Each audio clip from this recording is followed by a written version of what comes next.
بسم الله الرحمن الرحيم. الحمد لله حمدا كثيرا طيبا مباركا فيه كما يحب ربنا ويرضاه، وأشهد أن لا إله إلا الله وحده لا شريك له،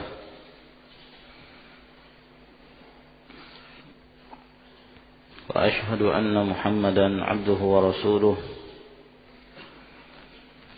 صلى الله عليه وعلى آله وأصحابه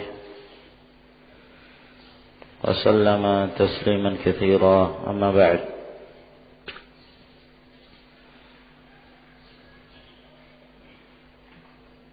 ma'asyiral muslimin rahimakumullah.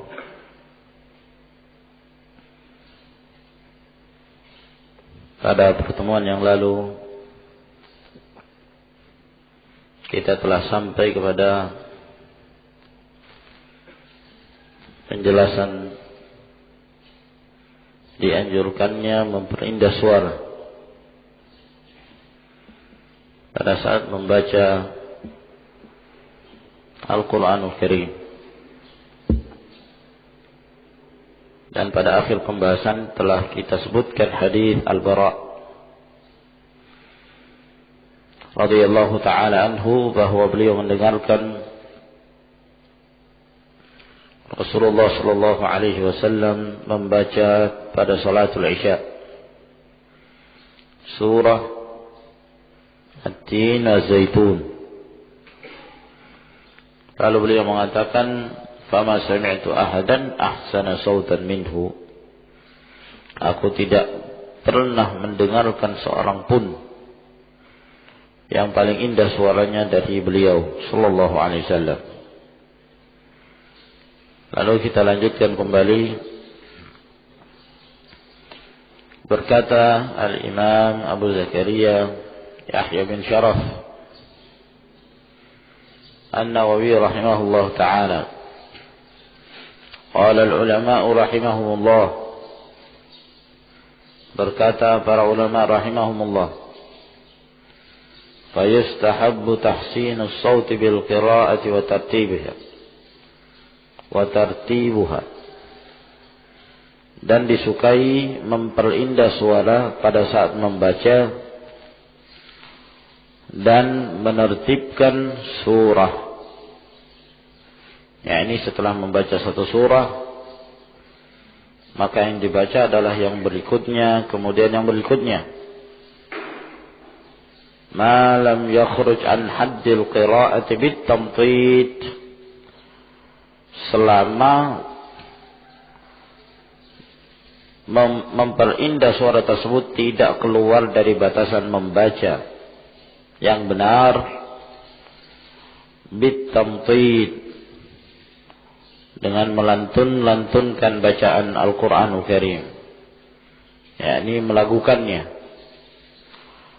Fa in afrata, apabila dia berlebih-lebihan dalam melantunkan, dalam melakukan, hatta zada harfan aw akhfahu fahuwa haram, sampai dia menambah satu huruf ataukah dia mengurangi satu huruf, maka itu adalah perkara yang diharamkan. Ya, memperindah tentunya dalam batas yang wajar, tidak berlebih-lebihan, sehingga seakan-akan membaca Al-Quranul Karim ya adalah seorang yang hendak melatih dalam bernafas. Ya, dia berusaha untuk terus menahan nafasnya sampai nafas tersebut sepanjang mungkin bagi dia untuk membaca Al-Quran Al-Karim, lalu dilantunkan dengan lantunan yang berlebih-lebihan. Kadang-kadang satu lafaz ya, lalu diangkat suaranya dan berlebih-lebihan dalam melakukannya. Maka yang demikian ini adalah perkara Yang diharamkan apabila menyebabkan dia keluar dari ketentuan membaca Al-Quran Al-Karim sampai menambah atau mengulangi huruf. Wa ammal qira'atu bil alhan, adapun membaca Al-Quran Al-Karim dengan lahan. Dengan lahan yaitu dengan melantunkannya, dengan melakukannya. Faqad qala Syafi'i rahimahullahu ta'ala fi mawadhi'. Sungguh telah berkata Syafi'i rahimahullah dalam beberapa tempat dari ucapan beliau, akrahuha, aku membenci seseorang itu membaca Al-Quran dengan melakukannya. Wa qala fi mawadhi' la akrahuha, beliau juga mengatakan pada sebagian tempat aku tidak membencinya. Jadi kadang beliau mengatakan aku membenci, di tempat lain beliau mengatakan aku tidak membencinya. Qala ashabuna, berkata sahabat-sahabat kami dari kalangan Syafi'iyah, laisat ala qaulain, bahwa yang benar tidaklah dibangun di atas dua ucapan tersebut. Dalam artian kita tidak boleh mengatakan bahwa membaca dengan lahan melakukan secara mutlak makruh, hal yang dibenci. Kita juga tidak boleh mengatakan secara mutlak boleh, tidak makruh.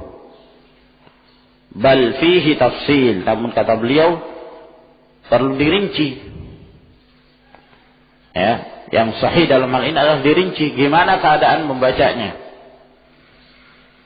In afrata fit tamtiti fajawaza al-hadda fahuwa alladhi kariha.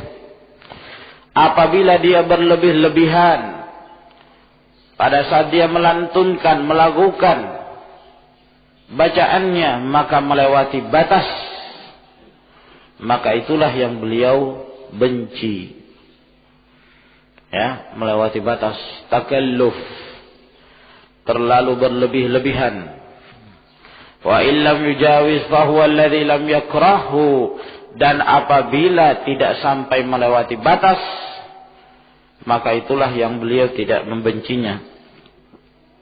Jadi di bawah perkataan Al-Imam Syafi'i rahimahullah ta'ala, pada sebagian tempat beliau mengatakan dibenci, di sebagian tempat beliau mengatakan tidak. Tergantung keadaan orang yang membaca Al-Quranul Karim. وقال قاضي القضاة الماوردي في كتابه الحاوي, berkata Qadhi al-Qudah yaitu Al-Mawardi dalam kitabnya Al-Hawi, Al-Qira'atu bil Alhanil Mawdu'ah, membaca dengan lahan